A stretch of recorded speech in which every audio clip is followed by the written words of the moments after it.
ജനക്ഷേമ പദ്ധതികൾ ജനങ്ങളിലേക്ക് എത്തിച്ച് മങ്കട ഗ്രാമപഞ്ചായത്ത് വികസന സദസ്സ് ശ്രദ്ധേയമായി. മങ്കട ഗ്രാമപഞ്ചായത്ത് ഹാളിൽ നടന്ന പരിപാടി പ്രസിഡന്റ് അഡ്വക്കേറ്റ് അസ്കർ അലി ഉദ്ഘാടനം ചെയ്തു. സമസ്ത മേഖലകളിലും മുന്നേറ്റമുണ്ടാക്കാൻ ഭരണസമിതിക്ക് കഴിഞ്ഞിട്ടുണ്ടെന്ന് അദ്ദേഹം പറഞ്ഞു. ജനങ്ങളുടെ ക്ഷേമം മുൻനിർത്തി നിരവധി പദ്ധതികൾ നടപ്പാക്കാൻ കഴിഞ്ഞു. 5 വർഷവും നികുതി പിരിവ് 100% പൂർത്തിയാക്കാനും പ്ലാൻ ഫണ്ട് പൂർണ്ണമായി വിനിയോഗിക്കാനും പഞ്ചായത്തിന് കഴിഞ്ഞിട്ടുണ്ടെന്നും പ്രസിഡന്റ് പറഞ്ഞു.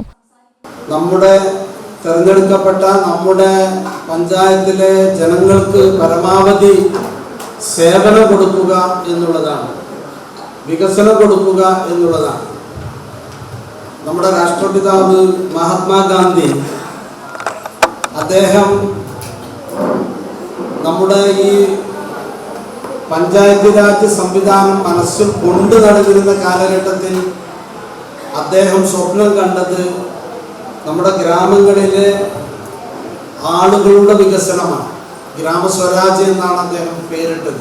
വൈസ് പ്രസിഡന്റ് സലീന ഉമ്മർ അധ്യക്ഷത വഹിച്ചു. റിസോഴ്സ് പേഴ്സൺ കെ ഫത്തീല ആമുഖ ഭാഷണം നടത്തി. ഗ്രാമപഞ്ചായത്ത് സ്ഥിരം സമിതി അധ്യക്ഷരായ റുമൈസ കുന്നത്ത്, അബ്ബാസ് അലി പൊറ്റേങ്ങൽ, വാർഡംഗങ്ങളായ P Jamsheer, T K Ali Akbar, secretary N K Thahira, രാഷ്ട്രീയ പാർട്ടി പ്രതിനിധികൾ, സാമൂഹ്യ പ്രവർത്തകർ എന്നിവർ സംസാരിച്ചു. ഈ ചാനൽ ന്യൂസ് പെരിന്തൽമണ്ണ. അമ്മേ, എനിക്ക് ഫസ്റ്റ് സാലറി കിട്ടി. അമ്മയ്ക്ക് എന്താ വേണ്ടേ? ഒന്നും വേണ്ടടാ. പറയമ്മേ. എന്നാ നീ ഒരു കാര്യം ചെയ്യും, KSF ഒരു ചിട്ടി ചേരും. KSF? ഹായ് വേണുമാമ. എന്താ ഒരു ചിരി? നീ ഇരിക്കുന്ന MNC ജോലിക്കുള്ള എഞ്ചിനീയറിംഗ് ഡിഗ്രിയെ ചേച്ചി KSF ചേർന്ന് ഉണ്ടാക്കിയതാ. നിന്നെ കോച്ചിങ്ങിന് വിടാനും പഠിപ്പിക്കാനുള്ള ചേച്ചിയുടെ ധൈര്യം KSF ആയിരുന്നു.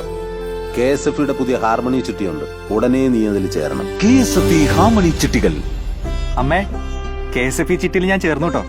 നന്നായടാ. അമ്മയ്ക്ക് മോനും ഇപ്പോ ഒരു സിംഗപ്പൂർ യാത്ര വരുന്നുണ്ട്. KSF ഹാർമണി ചിട്ടിയിൽ ചേരുന്ന 100 ഭാഗ്യശാലികൾക്ക് സിംഗപ്പൂർ യാത്ര സൗജന്യം. KSF, ഈ നാടിന്റെ ധൈര്യം.